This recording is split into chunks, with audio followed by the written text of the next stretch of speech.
అందరికీ కూడా ఆత్మీయ ప్రణామాలు. అందరికీ బ్రహ్మాస్ మెడిటేషన్ ఛానల్ తరపున స్వాగతం, సుస్వాగతం. ముందుగా మనందరి జగద్గురువు అయిన బ్రహ్మశ్రీ సుభాష్ పత్రి సారికి కూడా కృతజ్ఞతలు తెలుపుకుంటూ ఈరోజు ఒక సెషన్ ని ప్రారంభించుకుందాం మాస్టర్స్. ప్రతిరోజు కూడా చక్కగా జ్ఞాన సందేశాన్ని అందుకుంటూ ఉన్నాం. ఒక్కొక్క మాస్టర్ ద్వారా అద్భుతమైన జ్ఞాన వికాసాన్ని పొందుతూ ఆత్మ పురోగతి చేస్తూ ఉన్నాం. మన ఒక ప్రయాణం దివ్యంగా భవ్యంగా చేస్తూ ఉన్నాం మాస్టర్స్. ఈ రోజు మనతో జ్ఞానాన్ని అందించడానికి అటు సుధారాణి మేడం గారు గౌరవరం నుంచి మన ప్రజెంట్ సెషన్ కి విచ్చేస్తున్నారు మాస్టర్స్. మేడం గారు తీసుకున్న ఒక టాపిక్ ఈ రోజు జీవన్ముక్తి ఎందుకు కలగటం లేదు. అంటే అసలు జీవన్ముక్తి అని అంటే ఎన్లైట్మెంట్ ఇక్కడ మాస్టర్స్. అంటే రకరకాల వేషధారణలతో మనం శరీరం తీసుకొని ఇక్కడికి వస్తున్నాము. దాని నుంచి విముక్తి అని అంటే ఇంకా మళ్ళా జన్మ తీసుకోకుండా ఉండే ఆ ముక్తిని ఎప్పుడు మనము పొందుతాము. అసలు ఎందుకు మనకి జీవన్ముక్తి అనేది కలగట్లేదు, ఏం చేస్తున్నాం, మనలో లోపాలు ఏంటి అనే ఒక చక్కటి జ్ఞానాన్ని అర్థం చేసుకునే దానికి మనకి జ్ఞానాన్ని అందిస్తారు ఈ చక్కటి టాపిక్ ద్వారా. మేడం, ముందుగా మీకు బ్రహ్మాస్ మెడిటేషన్ ఛానల్ తరపున స్వాగతం, సుస్వాగతం madam. Okay madam, thank you. ముందుగా ఇంత అద్భుతమైన శ్వాస మీద ధ్యాస ధ్యానాన్ని అందించిన జగద్గురు బ్రహ్మర్షి పితామహ పత్రి సార్కు, అలాగే నా ఆధ్యాత్మిక ఎదుగుదలకు కారణమైన గురు దంపతులు బ్రహ్మర్షి తిరువత్ రాఘవ సారు, రాజలక్ష్మి అమ్మకు అనంతకోటి ఆత్మనామాలు తెలుపుకుంటూ సెషన్లో ఉన్న మాస్టర్స్ అందరికీ కూడా ధన్యవాదాలండి. మరి నాకు ఈ అవకాశం ఇచ్చిన నీరజ మేడంకి ధన్యవాదాలు తెలుపుకుంటూ, ఈరోజు నేను తీసుకున్న టాపిక్ ఏంటంటే జీవన్ముక్తి ఎందుకు కలగటం లేదు అన్న టాపిక్లో నా జ్ఞాన పరిధి మేరకు నేను గ్రహించిన విషయాలు మీతో షేర్ చేసుకుంటాను మాస్టర్స్. ముందు జీవన్ముక్తి అంటే ఏంటో తెలుసుకుందాం మాస్టర్స్. జీవన్ముక్తి అంటే జీవించి ఉండగా ముక్త స్థితిలో ఉండటం. అంటే ముక్త స్థితి అంటే ఆనంద స్థితి. అంటే జీవించి ఉండగానే దుఃఖంలోంచి శాశ్వతంగా బయటపడి శాశ్వత ఆనంద స్థితిలో ఉండడమే జీవన్ముక్తి. మరి ఇలా ఎందుకు ఉండలేకపోతున్నాడు మానవుడు? మనం గనక గమనిస్తే లోకంలో ఎవరిని చూసినా ఏదో ఒక సమస్యతో బాధపడతానే ఉన్నారు. సమస్యలు లేనివారు కానీ, రోగాలు లేనివారు కానీ, కష్టాలు లేనివారు కానీ ఎవరూ లేరు. మనం గమనిస్తే బాగా తెలుస్తుంది ఈ విషయాలన్నీ కూడా. ఏదో ఒక సమస్యతో బాధపడతానే ఉన్నారు. మరి వాటిల్లోంచి బయటపడాలని ప్రయత్నం చేస్తానే ఉన్నారు. మనమంతా ఏమనుకుంటామంటే ధనం ఉంటే, డబ్బున్న వాళ్ళకి ఏ సమస్య ఉండదు, డబ్బుంటే అన్నిటికీ సమస్యలకి పరిష్కారం లభిస్తుంది అనుకుంటామండి. కానీ ఆ డబ్బున్న ఆ ధనవంతుడికి కూడా సమస్యలు ఉంటానే ఉంటాయి, రోగాలు ఉంటానే ఉంటాయి, కష్టాలు అనేవి ఉంటానే ఉంటాయి. అంటే ఎంత ధనమున్నా కూడా వాళ్ళ దగ్గర ఉన్నదాన్ని వాళ్ళు గుర్తించరు. తన దగ్గర ఏదైతే లేదో దాని గురించి ఆలోచిస్తారు, బాధపడతా ఉంటారు. అలాగే మరి ఎన్నో అనారోగ్య సమస్యలు అన్నీ ఉంటాయి, అన్ని తెచ్చుకుని తినే కెపాసిటీ ఉంటుంది.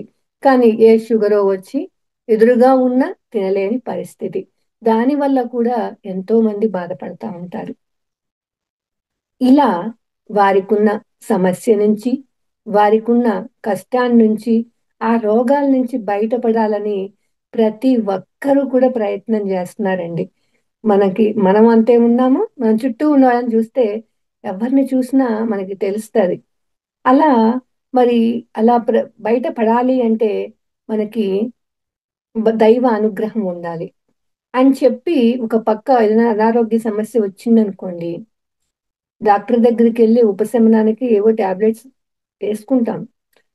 దాంతో పాటుగా ఏదో ఒక ఇష్ట దైవాన్ని, ఎవరి ఇష్ట దైవాన్ని వాళ్ళు, అలా క్రిస్టియన్స్ జీసస్ ని ప్రార్థన చేస్తూ ఉంటారు, ముస్లిమ్స్ నమాజ్ చేస్తూ ఉంటారు, మరి హిందువులు రకరకాల దేవుళ్ళని ఆశ్రయిస్తూ ఉంటారు. ఎవరి ఇష్ట దైవాన్ని వారు ఆశ్రయించి మరి పూజలు, నమాజులు, ప్రార్థనలు చేస్తూ ఉంటారు.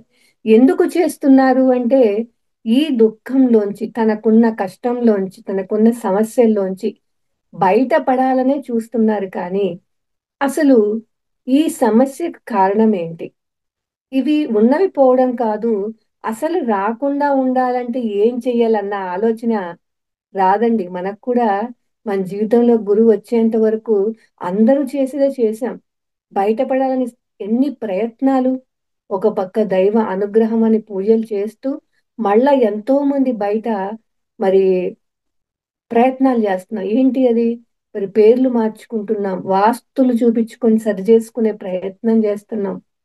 అలాగే ఉంగరాలు పెట్టుకుంటే మనదంతా మారిపోతది అని చెప్పేసి మరి తన నక్షత్రానికి తగ్గట్టు ఏదైతే ఉంటుందో అలా ఉంగరాలు పెట్టుకోవడం, పేర్లు మార్చుకోవడం, వాస్తులు సరి చేసుకోవడం, జ్యోతిష్యం చూపించుకోవడం.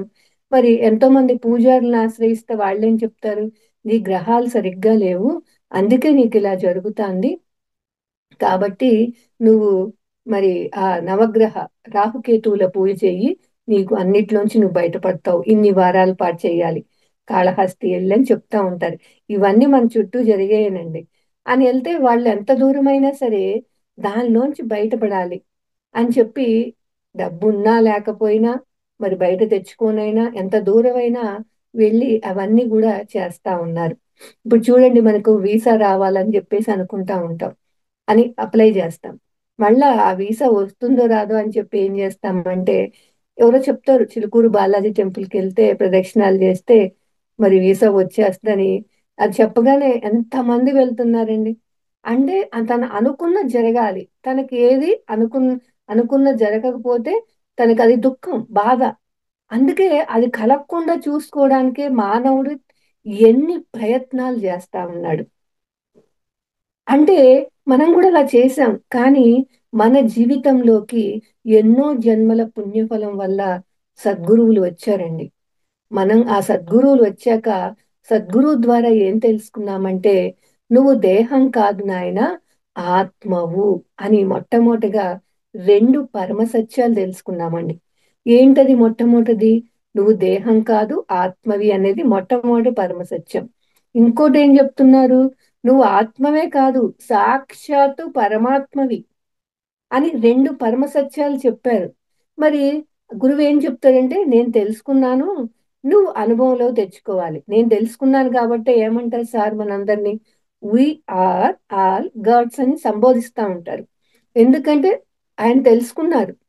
మరి మీరు మనం ఆయన ద్వారా తెలుసుకుంటే సరిపోదు. అది మనం మార్గాన్ని చూపించారు. అది అనుభవంలోకి తెచ్చుకోవాలి అంటే రెండు పనులు చేయాలి అని చెప్పారు. ఏం చేయాలండి? ఒకటి, హింసను వదలాలి. రెండు, హంసను పట్టుకోవాలి అని మనకి ఈ పరమ సత్యాలను అనుభవంలోకి తెచ్చుకోవాలంటే ముందు హింసను వదలాలి. అంటే మాంసాహారం మాని సాత్వికమైన శాకాహారం తీసుకోవాలని చెప్పారు. అలాగే శ్వాస మీద ధ్యాస ఉంచి ధ్యానం చేయాలి. నువ్వు ఈ రెండిటితో పాటు త్రిరత్నాలు ఆచరిస్తే, అంటే ఏంటి? శ్వాస మీద ధ్యాస, ధ్యానాన్ని తీవ్రంగా చేయడం, అలాగే ఆత్మ జ్ఞానానికి సంబంధించిన పుస్తకాలు చదవడం, అలాగే ఆత్మ జ్ఞానాన్ని బోధించే వారి సాంగత్యం చేయడం. ఇలా మనం ఈ ఈ మూడు, ఈ త్రిరత్నాలు, దీంతో పాటు సేవ, ఈ నాలుగు పనులు నువ్వు చేసేదాన్ని తీవ్రతను బట్టి నువ్వు ఇవి అనుభవంలోకి తెచ్చుకుంటావు అని గురువు మార్గాన్ని సూచించారు. మనం ఏం చేస్తున్నామండి? ఎన్నో, ఇప్పుడు దాదాపుగా ఎన్నో సంవత్సరాల నుండి వచ్చిన వాళ్ళు ఉన్నారు, కొత్తగా వచ్చిన వాళ్ళు కూడా ఉండుంటారు. మరి సాధన చేస్తున్నాం ప్రతిరోజు. మరి అలాగే స్వాధ్యాయం ద్వారా, సాంగత్యం ద్వారా ఎన్నో విషయాలు తెలుసుకుంటున్నాం. మరి గురువు చెప్పగానే శాకాహారం అయ్యాము. అలాగే శాకాహార జగత్ కావాలి అని అందరికీ కూడా మరి మాంసాహారం మానండి, శాకాహారం తినండి అని శాకాహార ర్యాలీలు చేస్తూ చెప్తా ఉన్నాం. అలాగే సార్ ఏం చెప్పారు? పిరమిడ్ జగత్ అని చెప్పారు. మరి అందుట్లో భాగంగా మరి ఎవరి ఇంటి మీద వారు పిరమిడ్ నిర్మాణాన్ని చేసుకుంటూ, అలాగే మరి అలా పిరమిడ్ నిర్మాణం చేసుకునే వాళ్ళకి మన వంతు సహాయ సహకారాలు అందిస్తూ ఉన్నాం. ఇది పిరమిడ్ జగత్తులో ఒక భాగం. మనంతా కూడా భాగస్వాములు అయ్యాం. అలా మనం చేస్తున్నాం. అలాగే ధ్యాన జగత్ అని చెప్పారు. ధ్యాన జగత్ అంటే మరి మనకు తెలిసింది ఎవరో ఒకరి ద్వారా, ఈ ధ్యాన పరిచయం అయింది. ప్రతి ఒక్కళ్ళకి ఒక్కొక్కరి ద్వారా మనకి తెలుస్తుంది. అలాగే మరి మనం తెలుసుకొని చేస్తూ ఈ చేస్తూ ఉన్నంతలోకి మనకి ఎంతో కొంత శాంతి అనేది, ఆనందం అనేది కలుగుతుంది.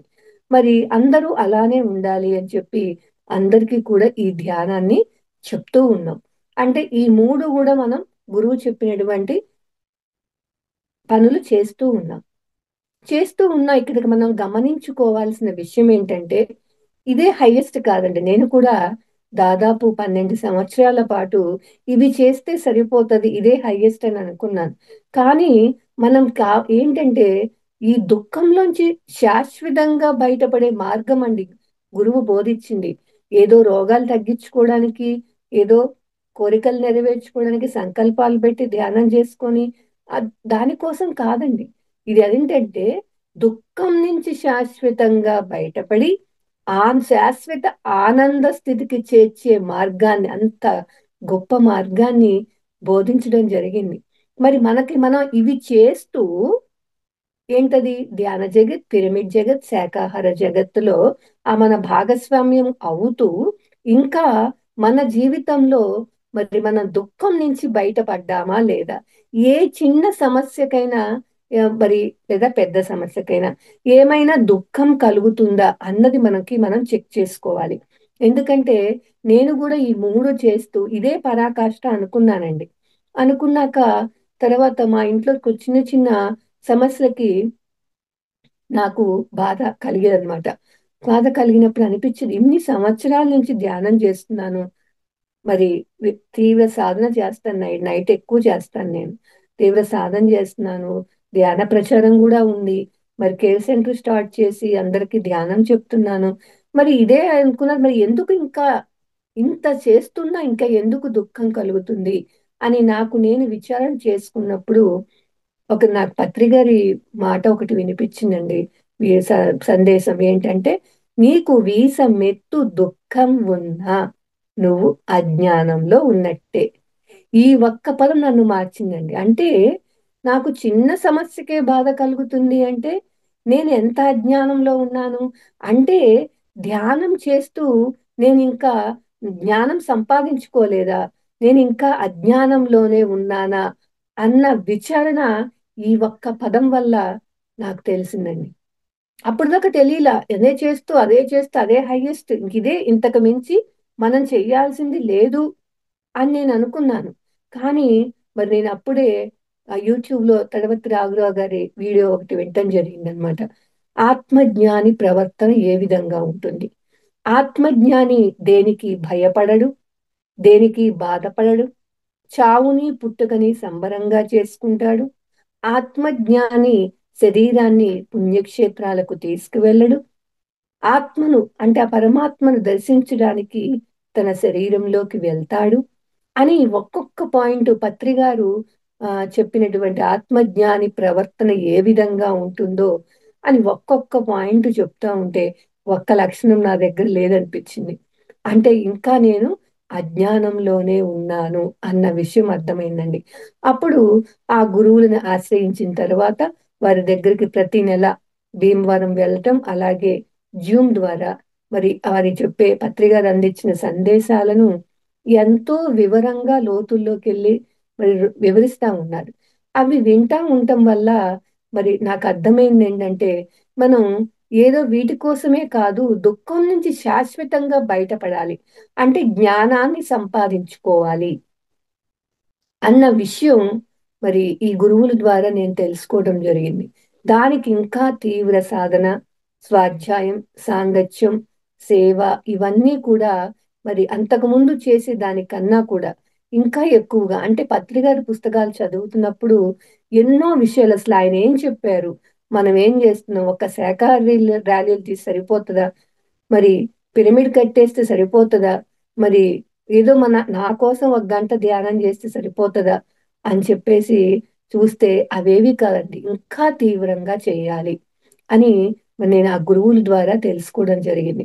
మరి మనం ఇన్ని విషయాలు తెలుసుకొని మాంసాహారం మాని సాత్వికమైన శాకాహారం తీసుకుంటూ స్వాధ్యాయం, సాంగత్యం, సేవ చేస్తూ ఉన్నా మరి ఎందుకు ఇంకా దుఃఖంలోంచి పడట్లేదు, పందుకు పడలేకపోతున్నాం అన్నది, ఈ విషయాలన్నీ కూడా మరి ఆంజనేయ రాములు వారు ఆంజనేయ స్వామికి బోధించారండి. అది ముక్తోపనిషత్తు, ఉపనిషత్తుల్లో ఒక ఉపనిషత్తు, ముక్తోపనిషత్తులో ఆ రాములు వారు ఆంజనేయ స్వామికి బోధించిన బోధ అన్నమాట అది. ఆ ఉపనిషత్తులో చెప్పబడిన విషయం అండి ఇది. మరి ఆంజనేయ స్వామి అడుగుతారు, మరి ఎందుకు, మరి ఇంకా మానవులు దుఃఖంలోంచి ఎందుకు బయటపడలేకపోతున్నారు అని చెప్పినప్పుడు రాములు వారు ఏం చెప్తారంటే, ఈ మానవులు దుఃఖం నుంచి బయటపడలేకపోవడానికి కారణం వాసనాత్రయం అని చెప్పడం జరిగిందండి. అంటే వాసనలు అంటే ముందేంటో తెలుసుకుందాం. వాసనలు అంటే ఇప్పుడు చూడండి, మనం ఏ పని చేసినా, ఏ ఫలితం ఆశించి చేస్తామో ఆ ఫలాపేక్షతో చేసిన ఏ కర్మైనా అది వాసనగా తయారవుతుందంట. అంటే మనది ఈ ఒక్క జన్మ కాదు కదండి, ఎన్నో జన్మలు తీసుకున్నాం. జంతు ఈ మనం 84 లక్షల జీవరాశుల్లో జన్మ తీసుకుని ఖనిజంగా, వృక్ష జాతిగా, జంతు జాతిగా ఇలా ఒక్కొక్క జన్మలు దాటుకుంటూ దాటుకుంటూ మానవ జన్మలోకి వచ్చాం. ఈ మానవ జన్మలోనే మరి ఎన్నో జన్మలు తీసుకున్నాం ఇప్పటి వరకు. అలా మానవ జన్మలోకి ప్రవేశించిన మొట్టమొదటి జన్మ నుంచి ఆ వాసనలు, అంటే ఏ పని చేసినా ఫలితం ఆశించే చేస్తాం కదా, మనం గమనించుకుంటే అర్థమవుద్దండి. ఈ మార్గంలోకి రాకముందు ఏ పనైనా ఫలితం ఆశించకుండా ఒక్క పని చేశామండి, చేయలేదు. ఏ పని చేసినా నాకేంటి ఇందులో లాభం అని, ఏదైనా ఒక పూజ చేసినా ఇది చేస్తే నాకు లాభం వస్తుందని చెప్పే చేశాం కదా. అంటే ఏ పని చేసినా ఫలితం ఆశించి చేశాం. అలా మొట్టమొదటి జన్మ నుంచి ఏ ఫలితం ఆశించి చేసే ప్రతి కర్మ కూడా వాసనగా తయారై ఒక జన్మ నుంచి ఇంకొక జన్మకి, ఒక జన్మ నుంచి ఇంకొక జన్మకి ఇలా వస్తూ వస్తూ ఈ జన్మ వరకు తెచ్చుకున్నామంటండి. ఇది రాములు వారు ఆంజనేయ స్వామికి బోధించడం జరిగింది. అంటే ఇది ఈ ఒక్క జన్మది కాదండి. మానవ జన్మ ఎత్తిన మొట్టమొదటి నుంచి ఒక్కొక్క జన్మ, ఆ జన్మలకి, ఆ జన్మలో కొన్ని, మళ్ళా మరో జన్మలో, అలా ఒక జన్మ నుంచి ఒక జన్మ, ఒక జన్మ నుంచి ఒక జన్మ, ఈ జన్మకి వాసనలుగా తీసుకొని వచ్చామంటండి. చూడండి, మరి మనం దాదాపు మరి ఇప్పుడు ఎన్నో జన్మలు, దాదాపు ఒక మానవుడు మానవ జన్మ ఎత్తి మరి పూర్ణ జ్ఞానం సంపాదించి పూర్ణాత్మగా తయారవ్వాలంటే పత్రిసారి చెప్తారండి, దాదాపు సుమారు 400 నుంచి 500 జన్మలు పడుతుంది అని. మరి మనం ఇలా ఈ అద్భుతమైన జ్ఞాన మార్గంలోకి వచ్చాము అంటే చివరి జన్మల్లో ఉన్నాం కాబట్టే వచ్చామండి, లేకపోతే రాము. చూడండి, మన ఇంట్లో ఉంటారు, మన చుట్టుపక్కల ఉంటారు, ఎంతమందికి చెప్తున్నాం, చెప్పిన వాళ్ళందరూ వస్తున్నారు ఈ మార్గంలో కంటే రారు. వాళ్ళు ఇంకా తక్కువ జన్మల్లో ఉన్నారు, వాళ్ళు ఇంకా ఇంట్రెస్ట్ చూపెట్టట్లేదు, ఇంకా రాలేకపోతున్నారంటే మనకి ఈ జ్ఞానం ఉంటే అర్థం చేసుకుంటాం. ఏంటది, వాళ్ళు ఇంకా తక్కువ ప్రారంభ జన్మల్లో ఉన్నారు. చెప్పడం వరకే మన ధర్మం. వాళ్ళకి ఆ జన్మ పరంపరగా తర్వాత ఇంకొక జన్మలోనో మరో జన్మలోనో ఖచ్చితంగా వస్తారు అని మనకి వాళ్ళ మీద ఎటువంటి ద్వేషం, కోపం లేకుండా అర్థం చేసుకోగలుగుతాం. కానీ చెప్పడం మాత్రం మన ధర్మం అని చెప్తాం అందరికీ కూడా. ఇలా మనం ఆ జన్మల నుంచి వచ్చిన వాసనలు, కర్మలు వాసనలుగా తయారయ్యి, అంటే ఫలితం ఆశించి చేసిన కర్మ వాసనలుగా తయారై జన్మల నుంచి మోసుకుంటూ ఈ జన్మకి తీసుకొని వచ్చామంటండి. ఆటినే వాసనలు అంటారు. మరి వాసన త్రయం అన్నారు. త్రయం అంటే 3. అంటే ఈ జన్మల నుంచి వచ్చిన వాసనలు 3 రకాలంటండి. ఏంటి అంటే అవి దేహ వాసన ఒకటి, లోక వాసన ఒకటి, రెండోది శాస్త్ర వాసన మూడోది. వీటిని వాసన త్రయం అంటారండి. అంటే ఇప్పుడు చూడండి, ఈ వాసనలు 2 రకాలుగా ఉంటాయండి. ఒకటి అశుభ వాసనలు, 2 శుభ వాసనలు. 2 రకాలు ఉంటాయండి ఈ వాసనల్లో కూడా, అశుభ వాసన, శుభ వాసనలు. అయితే రాములు వారు ఏం చెప్తున్నారు? ప్రతి ఒక్కళ్ళకి అశుభ వాసనలు, శుభవాసనలు అనే 2 రకాలుగా ఉంటాయి. అయితే ఈ అశుభ వాసనలను శుభవాసనలుగా మలుచుకోవాలంట ముందు. ముందు ఎవరికైనా అశుభ వాసనలు ఉంటాయి. ఆ అశుభ వాసనలను శుభవాసనలుగా మలుచుకొని చివరకు ఈ శుభవాసనలు కూడా లేకుండా చేసుకోవాలి అని రాములు వారు ఆంజనేయ స్వామికి బోధించడం జరిగింది. మరి ఏంటి అశుభ వాసనలు అంటే అది ఒకటి దేహవాసన, లోకవాసన, శాస్త్రవాసన. ఇవి అశుభ వాసనలు అంటండి. అయితే మరి ఈ అశుభ వాసనలు ఏం చెప్పారు? శుభవాసనలుగా మలుచుకోవాలని చెప్పారు. ముందు అసలు అశుభ వాసనలు ఏంటో తెలుసుకుందాం. మొట్టమొదటిది దేహ వాసన. అంటే ఈ శరీరమే నేను అనుకుంటూ ఈ శరీరాన్ని అందంగా ఉండాలని, ఆరోగ్యంగా ఉండాలని, చూడండి అందంగా ఉండాలని మరి సమయాన్నంతా కూడా మరి ఆ అందంగా ఉంచుకోవడానికే సమయాన్నంతా కూడా కేటాయిస్తా ఉంటాం. ఇప్పుడు మనం చూస్తే లోకంలో తెలుస్తుందండి. మరి ఎంతమంది ఆ బ్యూటీ పార్లర్కి వెళ్ళి ఇంత అందంగా ఉండాలని మరి అన్ని చేయించుకుని సమయం అంతా దానికి కేటాయిస్తా ఉంటారు. మరి ఆరోగ్యంగా ఉండాలని చెప్పేసి మరి ఆసనాలు వేయటం, డైట్ ఫాలో అవ్వడం. అంటే ఈ దేహ ఈ దేహం గురించే ఆలోచన. మరి అలా ఎక్సర్సైజులు చేయటం ఇలాంటివన్నీ కూడా చేస్తా. ఈ దేహానికి సుఖ పెట్టాలని. అంటే నేను అంటే ఈ శరీరం అనుకుంటున్నాం కదా! మరి నేను సుఖంగా ఉండాలి అంటే ఏంటి? సుఖాలు సమకూర్చుకోవాలి. ఈ దేహానికి సుఖం కావాలంటే సుఖాన్ని సమకూర్చుకోవాలి. సుఖాన్ని సమకూర్చుకోవాలంటే దానికి ధనం కావాలి కదా! అలా ఈ శరీరాన్ని ధన సంపాదనకి ఎక్కువ మనకి సుఖాలు సమకూర్చుకోవడానికి ధన సంపాదనకి సమయం అంతా కేటాయిస్తా ఉన్నాం. ఇదే దేహ వాసన అండి. ఈ దేహానికి సుఖాన్ని కావాలి మనకి. మంచి ఇల్లు ఉండాలి, మంచి ఏసీ పెట్టుకోవాలి, మంచి బెడ్ వేసుకోవాలి, మంచి టీవీ పెట్టుకోవాలి, హాయిగా కూర్చొని చూడాలి. ఇవన్నీ దేహానికి సంబంధించిన సుఖాలు. వీటి కోసమే తాపత్రయపడుతూ వీటి కోసమే సమయాన్నంతా కూడా మనం కేటాయిస్తాం. ఇప్పుడు చూడండి ఈ మార్గంలో రాకముందు మనల్ని చూస్తే అందానికి అంత కేటాయించలేదు కానీ మరి లేచామా నా విషయంలో చూసుకుంటేనండి మరి చిన్నప్పుడు పెళ్ళేంత వరకు ఏమీ లేదు కానీ మామూలుగానే ఉంది కానీ పెళ్ళైన తర్వాత మన లైఫ్ మారిపోతుంది. ఎంతసేపటికి మరి లేచాక టిఫిన్ అంతా దేహానికే కదా.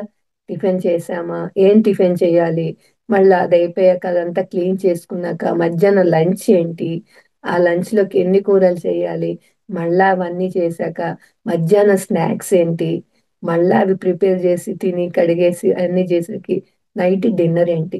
చూస్తే సమయం అంతా కూడా రోజంతా కూడా అండి వీటికే అయిపోయింది. ఉదయం అవుతుంది, ఈ పనులు చేసుకుంటున్నాం, తింటున్నాం, కడిగేసుకుంటున్నాం, అంత క్లీన్ చేసుకుంటున్నాం, మళ్ళా పడుకుంటున్నాం, మళ్ళా ఇలా మూసి అలా తెరిచేలోపు మళ్ళా తెల్లారుతుంది, మళ్ళా డే అంతా ఇదే పనులండి. ఇంకా సమయమంతా దీనికే కానీ అసలు మనం ఎవరు ఏంటి, అసలు భగవంతుడు ఎవరు, వీటి గురించి ఏ రోజన్నా ఆలోచన వచ్చిందా అంటే ఏ రోజు రాలేదు. ఇవే పనులు, ఇదే రొటీన్ అయిపోయింది. ఇవన్నీ కూడా ఇటువంటి దేహ వాసనలు మొట్టమొదటి జన్మ నుంచి మోసుకుంటూ మోసుకుంటూ ఈ ఒక్క జన్మది కాదండి, మొట్టమొదటి జన్మ నుంచి మోసుకుంటూ మోసుకుంటూ వాసనలుగా తీసుకొచ్చుకున్నామంటండి ఈ దేహ వాసనని. అలాగే లోకవాసన. లోకవాసన అంటే చూడండి మనం ఏ పని చేసినా వాళ్ళేమనుకుంటారు వీళ్ళేమనుకుంటారు అని అని ఆలోచించి చేస్తాం. కానీ ఏ రోజైనా నా కోసం నేను చెయ్యాలి అని ఏ రోజైనా ఆలోచన వచ్చిందా అంటే లేదు. వాళ్ళు చేశారు నేను చెయ్యాలి, వాళ్ళకి ఫోన్ చేయాలి, ఏమనుకుంటారో చేయకపోతే. కాబట్టి నిజంగా చెయ్యాలనిపించి కాదండి, వాళ్ళు ఏమనుకుంటారో అని. ఇలా ప్రతి పని అండి వాళ్ళు చేస్తున్నారు, వాళ్ళు అనుకుంటారు, ఇది చేస్తే వాళ్ళు వేరే విధంగా అనుకుంటారు, ఇలా చేస్తే ఇంకా అలా అనుకుంటారని చెప్పి ఏ పని చేసినా వాళ్ళేమనుకుంటారో వీళ్ళేమనుకుంటారో అని పని చేసాం ప్రతి పని కూడా. అది అలా మనకి ఇష్టంగా ఏ పని చేయలేదండి. అలా ఎన్నో పనులు చేస్తా ఉన్నాం. గమనిస్తే మన జీవితంలో ఎన్నో ఒకళ్ళు బయటకి వెళ్ళాలన్నా కూడా వాళ్ళేమనుకుంటారో ఇలా వెళ్తే అని ప్రతిదీ కూడా ఒకళ్ళు ఆలోచించి అలా చేస్తా ఉంటాం. ఒక పెళ్లిళ్ళు చేయాలనుకోండి మనకి తగ్గట్టు అంత స్తోమత లేదు.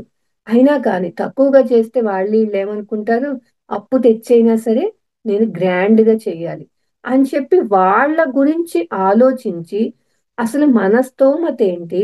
మనకున్నది మనకు తగ్గట్టు మనం వెళ్దాము అన్న ఆలోచన వచ్చిందా అండి? లేదు. వాళ్ళు ఏమనుకుంటారు, ఇప్పుడు పెట్టకపోతే ఎప్పుడు పెడతాం? వాళ్ళు అలా అంటారు, ఇలా అంటారు అని చెప్పి అప్పు తెచ్చి మరి చేసి తర్వాత వచ్చిన వాళ్ళు అనుకుంటారు అనుకున్న వాళ్ళు ఒక్కళ్ళు కూడా ఎవరు రారు. మరి దాని తాలూకు అప్పు తీర్చడానికి ఎంత బాధపడతారో మనం చూస్తే అర్థమవుద్దండి. మన ఫ్యామిలీల్లో చూస్తే అర్థమవుతది. అంటే ఇలా ప్రతిదీ కూడా మనం ఇతరులు ఏమనుకుంటారోనని మరి ఈ లోకవాసన అండి. ఇది కూడా జన్మ జన్మల నుంచి వచ్చిందంటండి. ఈ ఒక్క జన్మది కాదు. ఇప్పుడు చూడండి ఒక్కొక్క మతాలకు కొన్ని కొన్ని ఆచారాలు ఉన్నాయి. మరి అది ఆ ఆచారాలు మరి చేయకపోతే ఏమనుకుంటారు? ఆ పెద్దలు ఏమంటారు? అని చెప్పేసి మరి అవి అలా ఎవరి తగ్గ ఆచరణలు ఆచరిస్తూ ఉన్నారు. అంతేకాని అసలు ఎందుకు పెట్టారు? దాని యొక్క ఉద్దేశం ఏంటి? అది అనేది మనకి ఆలోచన రాదు. వస్తే అది ఎప్పుడో పెట్టింది అక్కడ ఎప్పుడో ఆచారంగా వచ్చిందంటే అప్పుడున్న పరిస్థితి వేరు.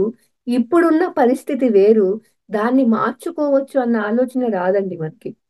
ఎంతసేపటికి మనకున్నా లేకపోయినా, ఇష్టమున్నా, ఇష్టం లేకపోయినా అలా లోకులు ఏమనుకుంటారోనని చెప్పి మరి మనం ఆ పనులు చేస్తా ఉంటామండి. అందుకే ఫంక్షన్‌లు గాని, మరి ఇలాంటివి చూసుకుంటే అన్నీ కూడా లోకులు ఏమనుకుంటారనే చేస్తా ఉంటారు. ఇది కూడా జన్మ జన్మల నుంచి మోసుకొచ్చిందేనండి. అలాగే శాస్త్ర వాసన. అంటే చూడండి, ఇప్పుడు మన శాస్త్రాలను ఇప్పుడు భగవంతుడంటే మన దృష్టిలో విగ్రహమే భగవంతుడు. మరి ఆ భగవంతుని అన్నీ కూడా శాస్త్రాల్లో రాస్తారు. అంటే ప్రతి దానికి కూడా బాహ్యార్థం, అంతరార్థం అనేవి 2 ఉంటాయండి. ఎంతసేపటికి మనం ఈ దేహ వాసన వల్ల అంటే ఈ దేహమే నేను అనుకోవడం వల్ల అన్ని బాహ్యార్థాలే తప్ప అంతరార్థాలన్నవి మనకు తెలీదు. ఆ బుద్ధి తెలుసుకోలేదు. అందువల్ల మరి బాహ్యార్థాలే తీసుకుంటా ఉంటాం. ఎవరో చెప్తారండి. మరి ఒకళ్ళు మా ఫ్రెండ్ చేసేదనమాట. ఏంటి ఏది కష్టపడకుండా రావాలి. అందుకనే ఏది ఈజీగా ఉంటదని చూస్తారనమాట.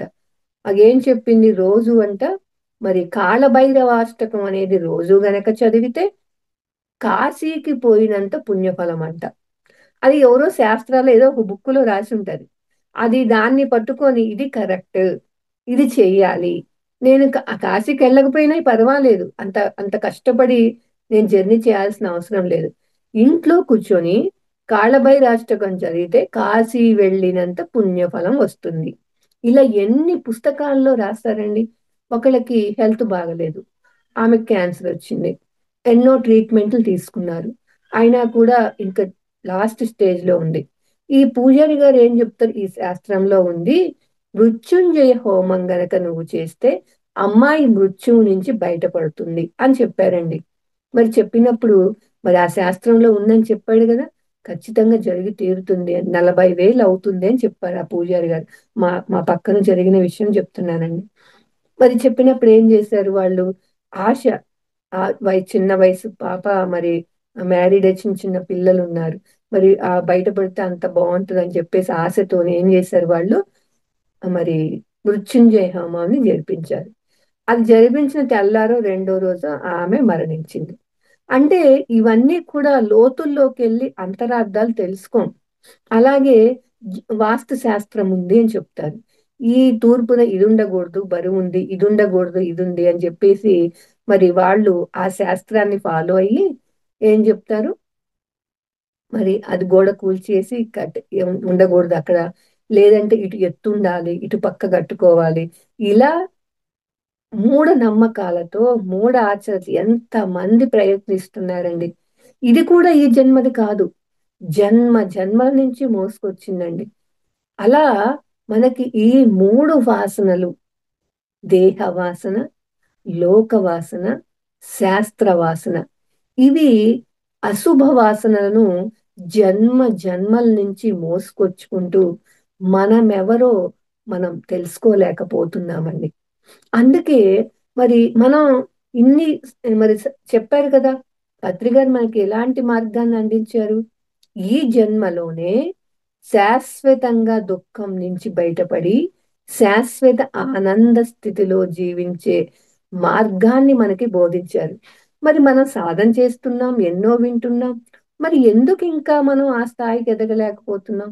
ఎందుకు మనం ఇంకా ఆనంద స్థితిలో జీవించలేకపోతున్నాం అని అంటే, ఇక్కడ మనం చేసే సాధన సరిపోవట్లేదు. ఎందుకంటే వశిష్ఠుల వారు కూడా చెప్పారండి, నువ్వు ఈ జన్మలో ఈ వాసనలు ఈ జన్మలోవే అయితే నువ్వు చేసే గంట సాధన సరిపోతది. కానీ ఈ జన్మవి కాదు కదా, ఇవి జన్మ జన్మల నుంచి మోసుకొచ్చినాయి కదా. కాబట్టి మరి అదెంతో ఎక్కువ ఉంది.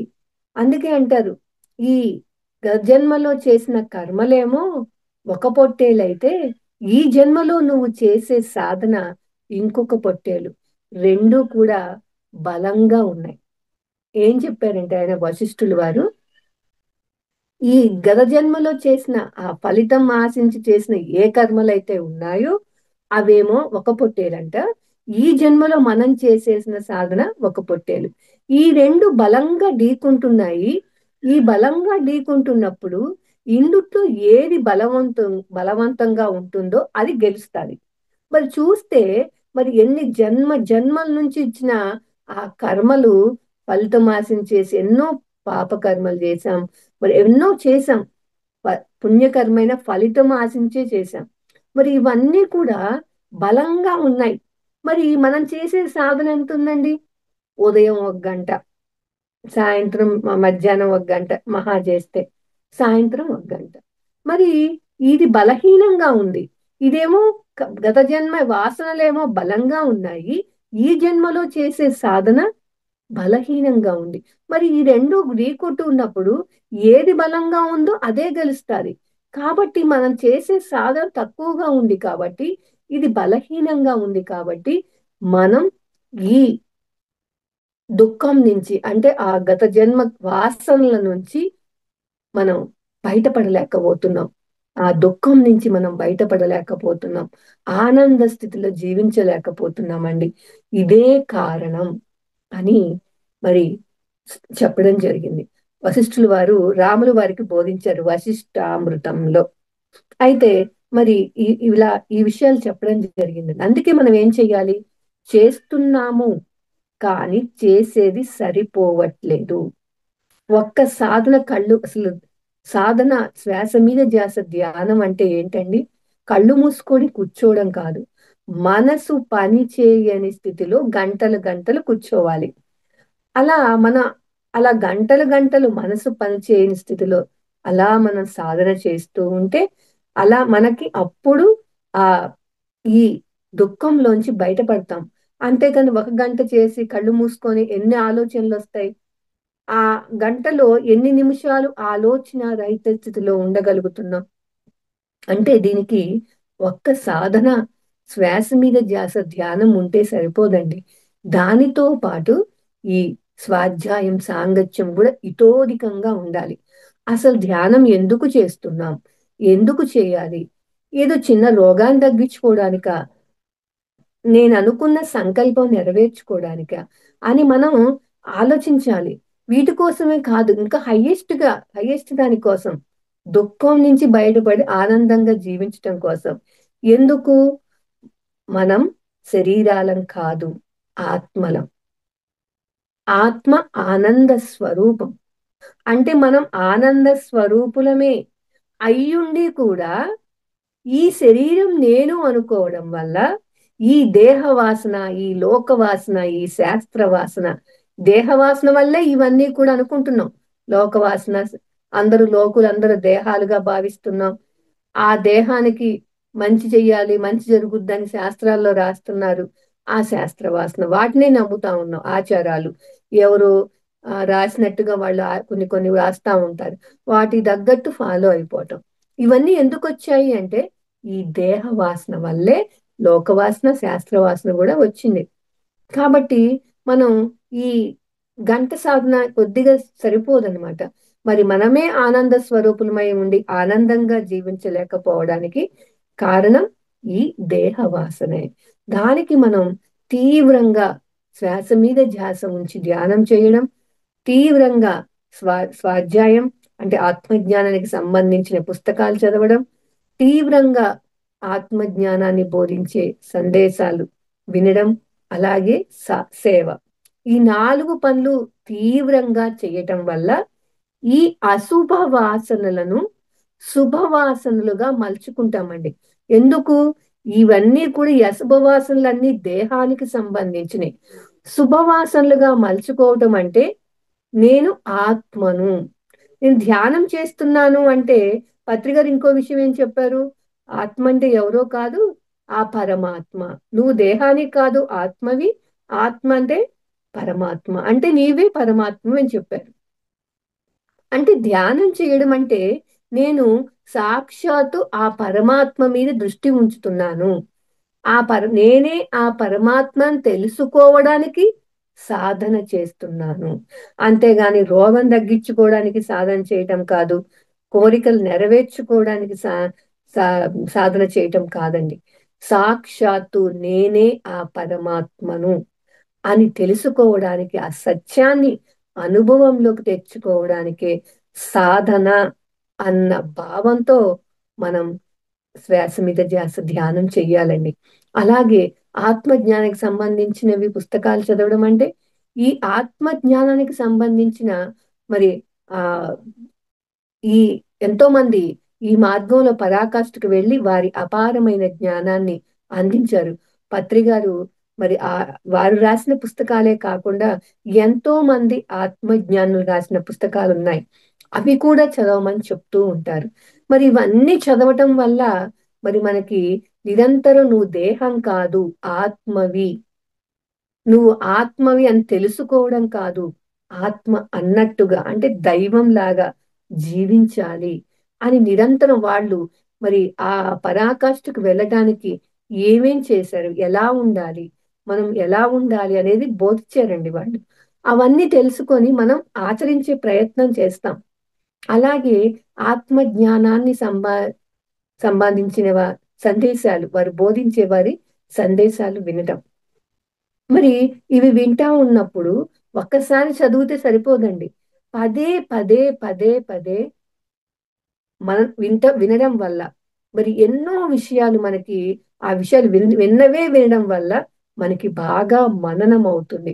అందుకే పత్రిక చూడండి, వినాలి వినాలి వినాలి వినాలి వినాలి అని అంటారు. ఎందుకంటే ముందు వినాలి. నాకే అన్ని తెలిసిపోయినాయి అని ఎప్పుడూ అనుకోకూడదండి. మరి నేను ఎంత తెలుసుకున్న పత్రికారే ఇంకా పుస్తకాలు చదువుతా ఉంటారు. ఇంకా ఇదని తెలుసుకోవాల్సింది ఉందా అని చివరి శ్వాస వరకు ఆయన మరి అందరికీ ధ్యానం చెప్తున్నారు. మరి ఆయన ఏదో ఒక పుస్తకం గురించి చదువుతూ అందుట్లోని యొక్క ఎసెన్స్ మనకు తెలియజేసేవాళ్ళండి. ఇంగ్లీష్ బుక్ అయినా తెలుగు బుక్ అయినా ఏదైనా సరే. అలా మనకి ఆయన కూడా ఇంకా ఇంకా చదువుతానే ఉన్నారు. మరి మనం ఎంత చదవాలి? ఆ స్థాయికి ఎదిగే వరకు, ఆ ఆత్మ అన్నట్టుగా జీవించే వరకు ఈ సాధన, స్వాధ్యాయం, సాంగత్యం, సేవ ఈ 4 కూడా మరి నిరంతరం చేస్తూ ఉన్నప్పుడే ఈ అశుభ వాసనలు అంటే ఏమవుతుంది? ఇలా చేయగా చేయగా ఈ ప్రాపంచిక విషయాల పట్ల విరక్తి కలుగుతూ ఉంటుంది. అంటే ఈ లోకులు ఏమనుకుంటారు, ఇవన్నీ అవసరం లేదు. మరి నేను దేహం కాదు ఆత్మని. ఆత్మ అయిన నేను ఈ శరీరాన్ని తెచ్చుకుంది సాధన చేయటానికి అనేది మనకు అర్థమవుతుందండి. ఎప్పుడు ఈ 4 పనులు ఇతోధికంగా చేసినప్పుడు మనకి చేస్తున్నప్పుడు ఈ విషయాలు మనకు అర్థమవుతాయి. ఓహో, నేను ఆత్మనన్నమాట. ఈ దేహం నేను కాదు. ఈ దేహాన్ని తెచ్చుకుంది సాధన చేయటానికి. ఆ పని చేయిస్తున్నానా లేదా? నేను సరి అయిన దారిలో ఉన్నాను. అది ఇతరులు ఏమనుకుంటారు అని కూడా కొన్ని పనులు చేస్తా ఉంటారు. లోకవాసనలో అనుకున్నాం కదా, అప్పుడు అర్థమవుతది.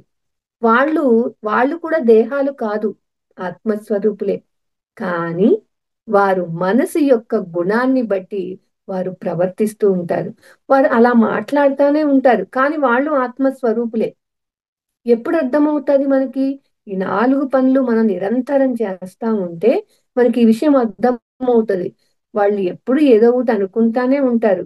వాళ్ళు మనసు ప్రభావంలో ఉన్నారు కాబట్టి. కానీ నేను వెళ్ళే దారి సరి అయిన దారి. ఎవరు ఏమనుకున్నా నేను పట్టించుకోను.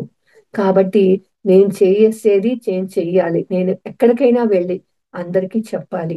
నేను ఎవరితో మాట్లాడకపోవట్లేదని అనుకున్నా సరే, నేను మాట్లాడితే జ్ఞానవంతమైన విషయాలే మాట్లాడాలి.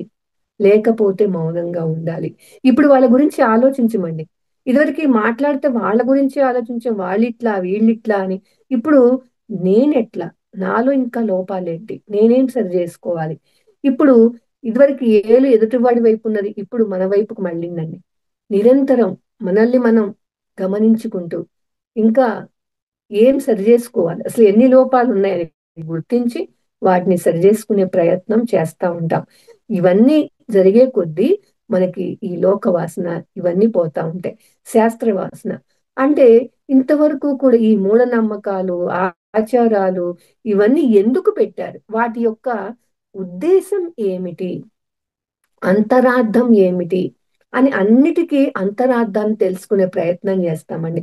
ఇదివరకు భగవద్గీతలో శ్రీకృష్ణ వారు చెప్పారని తెలుసు, కానీ మరి ఆయన అదేం చేసాం, పుణ్యం వస్తుందని అది కూడా ఫలితం ఆశించే.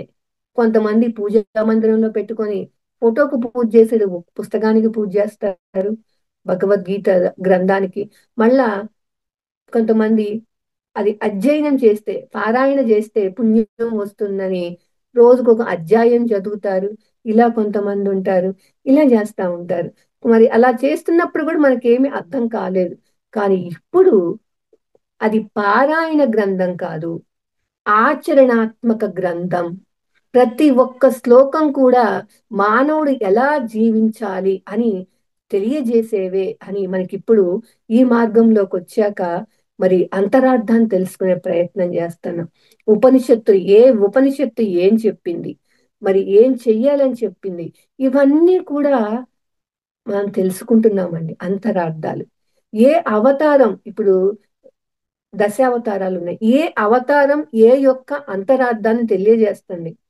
దసరా నవరాత్రులకి అమ్మవారి అలంకరణలు చేస్తా ఉంటారు, ఒక్కొక్క రోజు ఒక్కొక్క అలంకరణ. మరి ఆ అలంకరణ యొక్క అంతరార్థం ఏమిటి? ప్రతిదీ కూడా మంత్రపుష్పం చదువుతారు, ఆ మంత్రపుష్పం యొక్క అంతరార్థం ఏమిటి? లలితా సహస్రనామం చదువుతారు, లలితా సహస్రనామం యొక్క అంతరార్థం ఏంటి? ఆ సహస్రనామం ద్వారా అమ్మవారు మనకి ఏం తెలియజేస్తున్నారు? ఇవన్నీ కూడా అంతరార్థాలు తెలుసుకుంటామండి. అంటే ఏమైంది ఇప్పుడు? ఆ అశుభ వాసనలను శుభవాసనలుగా మలుచుకుంటున్నాం. మలుచుకోవాలి అని చెప్పారు ఎవరు? రాములు వారు ఆంజనేయ స్వామికి బోధించడం జరిగింది. ముందు ఎవరికైనా అశుభ వాసనలే ఉంటాయి, దేహవాసన, లోకవాసన, శాస్త్రవాసన. వీటిని ఏం చేయాలి? శుభవాసనలుగా మలుచుకోవాలి. ఎలాగా? శ్వాస మీద ధ్యాస ఉంచి ఆహార నియమాలు పాటిస్తూ ధ్యానం చేయడం ద్వారా తీవ్రంగా, అలాగే ఆత్మజ్ఞానానికి సంబంధించిన పుస్తకాలు చదవడం ద్వారా, ఆత్మజ్ఞాని బోధించే వారి సాంగత్యం ద్వారా, అలాగే సేవ. ఈ 4 తీవ్రంగా చేసేదాన్ని బట్టే మన ఎదుగుదల అన్నది ఉంటుందండి. అప్పుడు మనం మనలో ఉన్న ఈ అశుభ వాసనలను శుభవాసనలుగా మలుచుకుంటాం అన్నమాట. ఇంకా ఏం చెప్పారు రాములు వారు? ఈ శుభవాసనలు కూడా లేకుండా చేసుకోవాలన్నారు. చూడండి, ఇలా మలుచుకొని ఈ శుభవాసనలు కూడా లేకుండా చేసుకోవాలి అన్నారు. అంటే ఏంటి? నేను చేస్తున్నాను, నేను చెప్తున్నాను అని, నేను చేస్తున్నాను అన్న భావన లేకుండా చెయ్యవలసింది చేస్తూ ఉండడం. ఇప్పుడు చూడండి, కొన్ని క్లాసులు ఇవన్నీ చెప్తా ఉండే, నేను చేస్తున్నాను, నేను చెప్తున్నాను, నేను బాగా చెప్తున్నాను, ఇట్లా అనుకుంటూ ఉంటాం మనం. ఇక్కడ నేను అన్నది చూడండి ఎన్నిసార్లు హైలైట్ చేశాం. కానీ ఇది కాదు. ఆ నేను అన్న భావన లేకుండా మనం, నేను ఆత్మను, నా కర్తవ్యం ఇదే, నేను భూమి మీదకి వచ్చింది, ఈ నా లక్ష్యం ఏంటి? నేను పూర్ణ జ్ఞానాన్ని సంపాదించడం, దానికోసమే ఈ శరీరాన్ని తీసుకొని వచ్చాను. నా గమ్యం ఏంటి? సత్యలోకం చేరడం. ఇది నా లక్ష్యం, నా గమ్యం. అంటే నేను భూమి మీదకి వచ్చిందే దానికోసం, కాబట్టి నా కర్తవ్యంగా నేను చేస్తున్నాను అంతే. ఇక నేను అన్న భావన లేదు, కాబట్టి ఇంకా తెలుసుకోవాలి, ఇంకా నన్ను నేను మార్చుకోవాలి అని తెలిసిన దానితో అహంకారం పెంచుకోకుండా తెలుసుకోవలసింది ఎంతో ఉంది. నేను ఆత్మనన్న పదం చెప్పడం చాలా ఈజీ అండి, కానీ ఆ విధంగా జీవించటం అన్నది చాలా చాలా కష్టం. అందుకని దైవంగా ఎదగడం అంటే మనం దైవాలమే, కానీ దైవంలా జీవించడం అంటే ఆషామాషి విషయం కాదు. కాబట్టి మనం ఆ స్థాయికి ఎదగాలనితే చెయ్యవలసింది చేసుకుంటా వెళ్ళటమే. ప్రతిరోజు సాధన చేస్తున్నానా లేదా? అలాగే మరి స్వాధ్యాయం చేస్తున్నా, ఇంకా ఎన్నో విషయాలు తెలుసుకుంటున్నానా లేదా? అలాగే సందేశాల ద్వారా ఇంకా ఎంత మననం చేసుకుంటున్నాము? మరి నాకు తెలిసిన జ్ఞానాన్ని కానీ, నాకున్న ధనాన్ని కానీ, నా వాక్కుని కానీ మరి ఎవరికైనా పంచుతున్నానా? సేవ అంటే ఇదే, ఇతరులకు పంచటం. శ్రమని, ఆయుష్ని, శక్తిని అన్నిటినీ నా కోసం కాకుండా ఒక పక్క నేర్చుకుంటూ ఇంకొక పక్క ఇతరులకి పంచడం. ఇదేనండి సేవ. ఇంతకుముందు నేను చేసుకుంటే చాలు, నా రోగం తగ్గితే చాలు, నేను ఆ ఫ్యామిలీ హాయిగా ఉంది, సేఫ్ జోన్ లో ఉంటే చాలు అని అనుకుంటాం మనం. కానీ ఇవన్నీ వింటా ఉంటే మనకి అవన్నీ పోయి మన కోసం మనం జీవించడం జీవితమే కాదు, మనం నేర్చుకున్న దాన్ని ఇతరులకు పంచుతూ ఉంటే అదే అసలైన జీవితం అని అనిపిస్తుందండి ఖచ్చితంగా. ఇంతకు ముందు తిన్నామా, వండుకున్నామా, ఏసి వేడిగా ఉంటే ఏసీ వేసుకొని పడుకున్నామా, చలి ఉంటే ముసుగేసుకొని పడుకుందామా, ఇల్లే హ్యాపీ జీవితం అనుకునేదాన్ని నేనైతే. కానీ ఇప్పుడు ఇంట్లో కూర్చొని ఈ పనులు చేసుకుంటా ఉంటాం, అది అసలు అసలు జీవితం లాగా అనిపించట్లేదు. మరి ఇదివరకు ఇంట్లోంచి బయటకు అడుగు పెట్టడానికి ఎంతో భయం అనిపించేది, ఒక్కదాన్ని వెళ్ళాలంటే. మరి ఇప్పుడు ఈ ఆత్మజ్ఞానం, తెలుసుకున్న జ్ఞానాన్ని, ఇంకా తెలుసుకోవాల్సిన జ్ఞానాన్ని మరి అందరికీ పంచాలి అని ఎంత దూరమైన, అంటే చేయగా చేయగా దానిలో కూడా నైపుణ్యం, అసలు ఈ భయం లేకుండా రాత్రి జర్నీలు చేసి కూడా మరి ఎంతో దూరం ప్రయాణం చేసి క్లాసులు చెప్పడానికి ఎంతో ఆసక్తితో, ఇంట్రెస్ట్ తో, మరి ఇప్పుడు ఏదైనా ఫంక్షన్లకు వెళ్ళాలంటే ఎంత బలవంతంగా రెడీ అయిపోతున్నట్టుగా చాలా తగ్గిపోయినాయి. బాగా ముఖ్యం అనుకుంటేనే ఆ రెడీ అవ్వడానికి కష్టపడాల్సి వస్తుంది, నచ్చట్లేదు లోపల. కానీ అదే ఒక ధ్యానం క్లాస్కి వెళ్ళాలంటే ఎంత దూరమైనా దూరం అనిపించట్లేదు. చూడండి ఎంత తేడా వచ్చిందో మనకి. అదే ఇంతకు ముందు ఫంక్షన్కి వెళ్ళాలంటే ఎంత ఇంట్రెస్ట్ గా రెడీ అయ్యి చక్కగా మరి అలంకరించుకొని చాలా ఇంట్రెస్ట్ గా సమయాన్ని దానికి కేటాయించి వెళ్ళిపోయేదాన్ని. కానీ ఇప్పుడు అనిపించట్లేదు, అస్సలు వెళ్ళాలనిపించట్లేదు. బాగా ముఖ్యం, తప్పదని అలా వెళ్ళి అలా రావటం, అది కూడా చాలా దగ్గర వాళ్ళు అని అనుకుంటే తప్ప. ఇక ఎవరి గురించి ఎవరేమనుకుంటారు, వాళ్ళేమనుకుంటారు, వాళ్ళు రాకపోతే రేపు మన ఇంట్లో ఫంక్షన్ కి రారేమో, ఇవన్నీ ఏమీ లేవండి. ఎవరు వాళ్ళు వాళ్ళే వస్తారు, ఎవరు ఏం చెయ్యాలో అన్ని జరిగిపోతా ఉంటాయి, మనం లేకపోయినా అన్ని జరిగిపోతానే ఉంటాయి అన్న విషయం ఈ లోకవాసన కూడా వెళ్ళిపోయాక ఈ భావనతో మనం ఆసక్తితో క్లాసులు చెప్పడానికి వెళ్తా ఉంటాం. అంటే ఇక్కడ చెయ్యవలసింది చేస్తున్నామా లేదా, అంతేకాని నేను చేస్తున్నానన్న భావన లేకుండా చెయ్యవలసింది చేసుకుంటా పోవాలి. అందుకే భగవద్గీతలో కూడా శ్రీకృష్ణ పరమాత్ములు వారు చెప్పడం జరిగింది. యో నా పృష్యతి నా నా ద్వేష్టి నా శోచతి నా కాంక్షతి శుభాశుభ పరిత్యాగి భక్తిమాన్ ఎస్ సమే ప్రియ అని స్పష్టంగా చెప్పడం జరిగిందండి. అంటే త్రేతాయుగంలో రాములు వారు ఆంజనేయ స్వామికి బోధించింది ఇదే. శుభ అశుభ వాసనలు శుభవాసనలుగా మలుచుకోవాలని చెప్పారు. చివరకు ఆ శుభవాసన కూడా లేకుండా చేయి, నువ్వు చేయవలసింది చేయి అంతే అని చెప్పారు. మరి భగవద్గీతలో ద్వాపర యుగంలో భగవద్గీతలో మరి ఏం చెప్పారు? శుభాశుభ పరిత్యాగి భక్తిమాన్ ఎస్ సమే ప్రియ. అంటే అటువంటి ఆ శుభాన్ని అశుభాన్ని వదిలేసిన వాడే నాకు ఇష్టుడు. అంటే ఏమని చెప్పాడు అంటే ఎవరు సంతోషింపడో, ఎవరు ద్వేషింపడో, ఎవరు శోకము చెందడో, మరి ఎవరు శుభాన్ని అశుభాన్ని అంటే మంచి చెడు, పాపం పుణ్యం, ఈ రెండు వదిలేస్తాడో అటువంటి వాడే నాకు ఇష్టడు.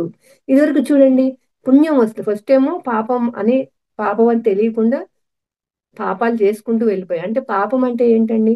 మన వల్ల ఇతరులకు కలిగించే బాధనే పాపం.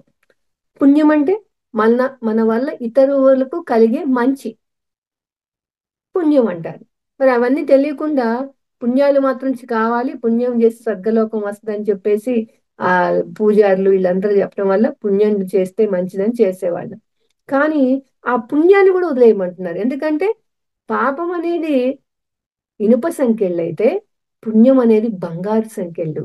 ఈ రెండు కూడా సంకెళ్ళే, కానీ ఈ సంఖ్యలు నీకు జన్మకు కారణమవుతాయి. కాబట్టి జన్మ లేని స్థితికి చేరాలి అంటే, జన్మ ఉంటే దుఃఖం అండి. మరి జన్మ లేని స్థితికి చేరాలి అంటే ఖచ్చితంగా శుభ శుభ పరిత్యాగి అని చెప్పడం జరిగిందండి. మరి ఎప్పుడు అలా ఉండగలుగుతాం? ఈ విషయం కూడా చెప్పడం జరిగిందండి. త్రైగుణ్య విషయ వేద నిస్త్రైగుణ్యో భవార్జున నిద్వందో నిత్య సత్వస్తో నిర్యోగక్షేమ ఆత్మవాన్. చూడండి అన్ని ఎంత ఆ, ఆ, చెప్పారో బాగా, అసలు లైనమ్మటి. మరి ఏం చెప్పారు అంటే, త్రైగుణ్య అంటే ఎవరైనా సరే, మానవుడు అంటే శరీరం, మనసు, ఆత్మ. ఈ మనసు యొక్క గుణాన్ని బట్టే మనిషి యొక్క ఆలోచన విధానం, వారి మాట తీరు, వారి యొక్క ప్రవర్తన ఉంటుంది. అందుకే ఆ మనసు మూడు గుణాల్లో ఉంటది. ఏంటది? తమో గుణం, రజోగుణం, సాత్వికం. ఈ మూడు గుణాలు కూడా సంసార విషయాలనే తెలుపుతున్నాయి. వేదాలన్నీ కూడా సంసార విషయాలనే తెలుపుతున్నాయి. నువ్వు ఈ మూడు గుణాలు దాటి, రజోగుణం, తమోగుణం, రజోగుణం, సాత్వికం కూడా దాటి నిత్యము శుద్ధ సాత్వికంలోకి రమ్మంటున్నారు. ఆ శుద్ధ సాత్వికంలోకి వచ్చినప్పుడు ఏమవుతుంది? ద్వంద్వాలు లేని వాడివై, అంటే ఆ శుద్ధ సాత్వికంలోకి వచ్చిన వాడు ఎలా ఉంటాడు అంటే, పాపం పుణ్యం, లాభం నష్టం, కష్టం సుఖం, ఈ ద్వంద్వాలు లేని వాడివై ఉంటాడంట. అలాగే యోగక్షేమాల దృష్టి లేని వాడివై, అంటే యోగం అంటే మరి నేను ఆధ్యాత్మికంగా ఇంకా ఎదగాలి, ఇంకా ఎదగాలి, నేను ఇంకా చెయ్యాలి అని అది కూడా లేకుండా, ఆ యోగం అది ఆశించకుండా ఉండాలి. మళ్ళా క్షేమము అంటే ప్రాపంచికంగా నా కుటుంబం బాగుండాలి, నాది నా పిల్లలు బాగుండాలి, ఇది కూడా క్షేమము. ఇది కూడా లేకుండా ఈ రెండింటిని వదలాలంటున్నారు. అలా ఉంటాడంట ఎప్పుడు? శుద్ధ సాత్వికంలో ఉన్నవాడు, ద్వంద్వాలు లేనివాడివై, యోగక్షేమ దృష్టి లేనివాడివై నిత్యము ఆత్మస్థితిలో ఉంటాడు అని స్పష్టంగా భగవద్గీతలో చెప్పడం జరిగిందండి. మరి మనం ఎప్పుడైతే తీవ్ర సాధన, శ్వాస మీద ధ్యాస, ధ్యానాన్ని తీవ్రంగా చేస్తా ఉంటామో, పత్రిగారు చెప్తారు, ఏమంటారు? శ్వాస మీద ధ్యాస ధ్యానం ద్వారా ఆలోచన రహిత స్థితి, ఆలోచన రహిత స్థితి ద్వారా విశ్వశక్తి ఆవాహనం. అంటే మనం ఎంతగా ఆలోచనలు లేని స్థితిలో, మనసు పనిచేయని స్థితిలో ధ్యానం చేస్తూ ఉంటే ఆ విశ్వశక్తి అనేది ఆవాహన అపారంగా వస్తూ ఉంటుంది. మరి ఎప్పుడైతే మనం ఆ శక్తి అలా సాధన చేయటం వల్ల మనసు అనేది శుద్ధి అవుతా ఉంటుంది. ముందు చంచలంగా ఉన్న మనసు నిశ్చలం అవుతుంది. నిశ్చలమైన మనసు శుద్ధి అవుతూ ఉంటే, ఎంతగా శుద్ధి అవుతా ఉంటే గుణం అనేది మారతా ఉంటుందండి. తమో గుణం నుంచి రజోగుణం, రజోగుణం నుంచి సాత్వికం, సాత్వికం నుంచి శుద్ధ సాత్వికానికి వచ్చినప్పుడు ఆ ఆటోమేటిక్ గా గుణం తగ్గ మార్పులు వచ్చేస్తాయి. ఏదైతే శుభాన్ని అశుభాన్ని పరిత్యజించమంటున్నారో, వదిలేయమంటున్నారో, ఆటోమేటిక్ గా గుణం మారితే మన ప్రయత్నం లేకుండా ఆటోమేటిక్ గా మారిపోతాయి. కాబట్టి మనం ఇక్కడ ఈ ఒక్క జన్మదే అయితే చేసే గంట సాధన సరిపోద్ది, గాని జన్మ జన్మల నుంచి వచ్చిన ఈ వాసనలని మరి తొలగించుకోవాలి అంటే మరి మనం తీవ్ర సాధన, ఎంత వీలైతే సార్ 10 సార్లు చెప్తారు. నీకు 10 నిమిషాలు ఖాళీ ఉంటే 10 నిమిషాలు కళ్ళు మూసుకో అని చెప్తారండి. మరి అలా మనం సాధన చేస్తూ మరి అలాగే మాటలు ఎక్కువ అతిగా మాట్లాడకుండా, మాట్లాడితే జ్ఞానవంతమైన విషయాలు మాట్లాడుతూ మరి మనం స్వాధ్యాయం, సాంగత్యం ఇలా చేస్తూ ఈ సేవలు ఇతోధికంగా చేస్తూ ఉంటే చేసే సాధన యొక్క తీవ్రతను బట్టి, చేసే స్వాధ్యాయం యొక్క తీవ్రతను బట్టి, చేసే సాంగత్యం యొక్క తీవ్రతను బట్టి, చేసే సేవ యొక్క తీవ్రతను బట్టి మనం మెల్లిమెల్లిగా ఈ తమోగుణం, రజోగుణం, సాత్వికం నుండి శుద్ధ సాత్వికానికి వచ్చినప్పుడు ఆటోమేటిక్ గా మరి మనం ఆ శుభాన్ని, అశుభాన్ని పరిత్యజించి వదిలేస్తాం. మరి అటువంటి వాడే నాకు ఇష్టడు అని భగవద్గీతలో కూడా మరి చెప్పడం జరిగిందండి. మరి ఇది రాములు వారు మరి ఆంజనేయ స్వామికి చెప్పడం జరిగిందండి. రాములు వారు ముందు శరీర స్థితిలో ఏమనుకున్నారు?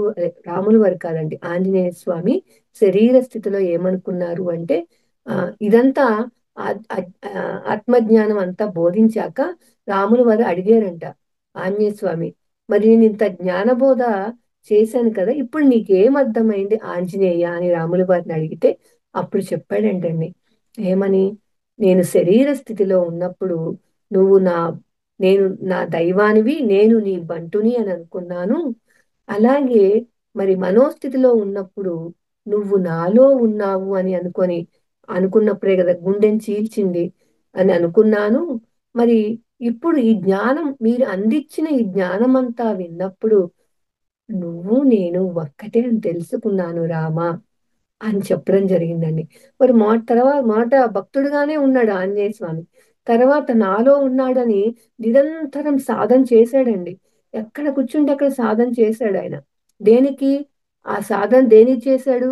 తన లోపల ఉన్న ఆ రాముడితో సాంగత్యం చేశాడు. ఆయన మీద దృష్టి పెట్టాడు. దానికోసమే ధ్యానం చేశాడు ఆయన. కానీ బయట ఏ ఫలితం ఆశించి ఆయన చేయలేదండి.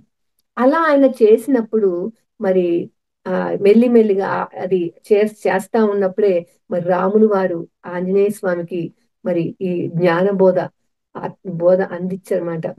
అది మనకి ముక్తోపనిషత్తుగా అందించడం జరిగింది. ఆ ముక్తోపనిషత్తులో రాములు వారు ఆంజనేయ స్వామికి చేసిన బోధ అంతా ఉంటుందన్నమాట. ఇలా చెప్పడం జరిగిందండి. మరి కొంత గొప్ప మార్గంలోకి వచ్చాం కాబట్టి మనం కూడా మొట్టమొదటిగా ఈ మార్గంలోకి రాకముందు దైవం అంటే విగ్రహం, మరి నేను ఆయన భక్తుణ్ణి అని అనుకున్నాం.